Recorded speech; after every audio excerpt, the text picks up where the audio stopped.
मेरे अंदर नॉलेज का भंडार है। अरे भाई, मुझे तो सब कुछ याद है, मैंने तो एनसीईआरटी की सारी लाइन छाप ली हैं अपने अंदर, मुझे तो बस इस बार फोड़ कर आना है एग्जाम में। आपको भी क्या ऐसा ही सब कुछ लगता है? बट ये जो सारा नॉलेज का भंडार आपके अंदर है, इसको आपको किसी के सामने निकालना तो पड़ेगा। किसी को क्या पता कि आपके अंदर कितनी नॉलेज भरी हुई है, जब तक आपको उसको अच्छे से किसी के आगे प्रेजेंट करना ना आए। कुछ नहीं पता आपके सामने कोई है, वो बंदा कितना नॉलेजेबल है, आपको जब भी तो पता चलेगा जब वो आपके सामने प्रेजेंट करेगा। यही एग्जाम जो होते हैं, ये आपकी नॉलेज का प्रेजेंटेशन होता है। तो जो आपने सब करा है उसको आपको बेस्ट वे में प्रेजेंट भी करना है। तो आज की क्लास इसी के लिए है कि आप अपने पेपर को प्रेजेंट कैसे करें। प्रेजेंटेशन टिप्स हैं कुछ ये आपकी बोर्ड एग्जाम के लिए, ठीक है। How to write answers in exams, जिससे आप एक नेक्स्ट लेवल पे पहुंच जाएंगे अगर आप इन अच्छी प्रो टिप्स को फॉलो करें, ठीक है। इससे आप ऐसी बहुत सी भीड़ से आगे निकल जाएंगे। सो विदाउट वेस्टिंग टाइम, आज की वीडियो बहुत इंपॉर्टेंट है, तो हम स्टार्ट करेंगे। सबसे पहली जो बात हमारे लिए इंपॉर्टेंट है वो क्या है? Legible hand writing. यहां पर देखो, मैंने खूबसूरत, ब्यूटीफुल, नीट ऐसी हैंड राइटिंग की बात नहीं करी। कुछ बच्चे ब्यूटीफाई करने में लगे रहते हैं। ब्यूटीफुल हैंड राइटिंग इतना मैटर नहीं करती है जितना लेजिबल हैंड राइटिंग मैटर करती है। क्या मतलब है लेजिबल का? कि भाई चीज क्लियर लिखी हो, सारे वर्ड्स उसके लेटर्स क्लियर समझ में आ रहे हो, स्पेस अच्छा हो बीच में। इसीलिए यहां मैंने ये लिखा है कि don't run after good handwriting, it does not play any role in your exams. ठीक है, आपको अपनी आंसर शीट को नीट करना है, ना कि ब्यूटीफुल करना है, ठीक है। कुछ बच्चे उसको ब्यूटीफाई करने में लगे रहते हैं, कुछ तो डिजाइनिंग करने में। नहीं, you don't have to waste time in such things, rather you should focus on the main topics in that time. तो उसके लिए आपने क्या करना है, आपको क्लियर नीट हैंड राइटिंग लिखना है, गैप्स के साथ वर्ड्स में, और मिनिमम से मिनिमम कट्स लिखनी है, ठीक है। कट करना भी है तो बहुत एक बार पेंसिल से अपने उस वर्ड को जो गलत हुआ या कुछ हो उसे करना है, ठीक है। ओवर स्क्रिबलिंग या ये सब नहीं करनी है। पहली बात समझ में आ गई आई होप आपको। नेक्स्ट बात क्या है कि भाई हाईलाइट करो की पॉइंट्स को या वर्ड्स को। जो कुछ की पॉइंट्स होते हैं या कुछ ऐसे कीवर्ड्स होते हैं, उनको आपने हाईलाइट करना है। भाई कोई बात आपको बहुत अच्छे से याद है उस पर्टिकुलर टॉपिक की, तो आप उसको हाईलाइट कर दो ताकि उस पे ही मेन फोकस एग्जामिनर का चला जाए और उसी से वो उसका अटेंशन ग्रैब कर ले और वो देख पाए एक ही बार में, कि जज कर पाए कि आपका आंसर क्या है और आपकी अंडरस्टैंडिंग कितनी है उसको लेकर, ठीक है। पूरे सेंटेंस को, पूरे पैरा को, सब कुछ को हमने हाईलाइट नहीं करना है। हमें कुछ इंपॉर्टेंट सर्टेन वर्ड्स और फ्रेजेस को हाईलाइट करना है जो हमें लगता है कि मेन जिस्ट है उस आंसर का और हमने लिखे बहुत अच्छे से, तो उसको आप हाईलाइट करो, बोल्ड करो, ठीक है। फिर नेक्स्ट आता है आपका use bullet points. Bullet points का यूज करना है, मतलब आपको लॉन्ग आंसर जो थ्योरी एग्जाम में लिखने हैं, सब में आपको ऐसा करना है। बस किस में नहीं करना है, लैंग्वेज में। उसमें देखो आप पॉइंट्स में नहीं लिखते हो, ज्यादातर इलैबोरेटेड फॉर्म में होते हैं उसके लॉन्ग आंसर्स, पॉइंट्स की फॉर्म में कम होते हैं।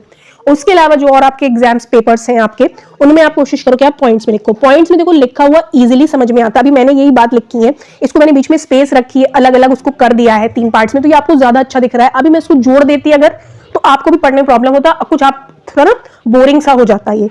तो इसीलिए एग्जामिनर के पास इतना टाइम नहीं होता, सो आप बस उसके लिए क्या करें, आप उसको शॉर्ट में कर लें। कैसे कर लें, मतलब आप उसको पॉइंट्स में कर लें, ठीक है। तो इससे इजियर हो जाता है किसके लिए, एग्जामिनर के लिए, जब आप पॉइंट्स में आंसर लिखते हैं तब। नेक्स्ट टिप है हमारी क्या, कि अगर क्वेश्चन जो आपका डिस्टिंग्विश बिटवीन पे है, तो आंसर आपको कैसा करना है, कॉलम्स की फॉर्म में करना है, ठीक है। कॉलम्स बना के करना है, अच्छे से पेंसिल का और रूलर का इस्तेमाल करना है कॉलम बनाने के लिए, ठीक है। वो ज्यादा अच्छा लगता है, आप पेंसिल से कॉलम्स क्रिएट करें, रूलर की हेल्प से, टेढ़ी मेढ़ी लाइंस नहीं। कोशिश करें कि 2 मार्क्स का क्वेश्चन है तो आप उसको 4 पॉइंट एटलीस्ट उसमें लिखें, ठीक है। इस तरह का अपना रेशो बनाकर चलें और एग्जाम्पल देने की कोशिश करें। एग्जाम्पल काफी अच्छे लगते हैं डिस्टिंग्विश वाले क्वेश्चंस में। उसके बाद आप क्या करें, एक कंसाइज और क्लियर इंट्रोडक्शन से अपने आंसर को स्टार्ट करें, ठीक है। जैसे ऐसे स्टाइल क्वेश्चन है या ज्यादा एक्सटेंडेड आंसर्स हैं, तो आप एक ब्रीफ इंट्रोडक्शन दें। इंट्रो में ही आप इतनी अच्छी बात लिख दें कि उसी से आइडिया लग जाए कि आपको उस टॉपिक की कितनी अच्छी पकड़ है, ठीक है। और उसमें की पॉइंट को हाईलाइट कर दें। फिर आप उसकी मेन बॉडी पे आए, ठीक है। बॉडी पे आप लिख के बॉडी में जो अच्छी बातें हो, अच्छे फ्रेजेस, वर्ड्स हो, उनको हाईलाइट कर दें। लास्ट में आप उसे कंक्लूड कर दें। ये तरीका होता है आंसर लिखने का, ठीक है। अलग ही पैरा चेंज कर करके, इससे एग्जामिनर को इजीली कॉम्प्रिहेंड कर पाता है कि आपका आंसर किस डायरेक्शन में जा रहा है, ठीक है। ऐसा करें आप।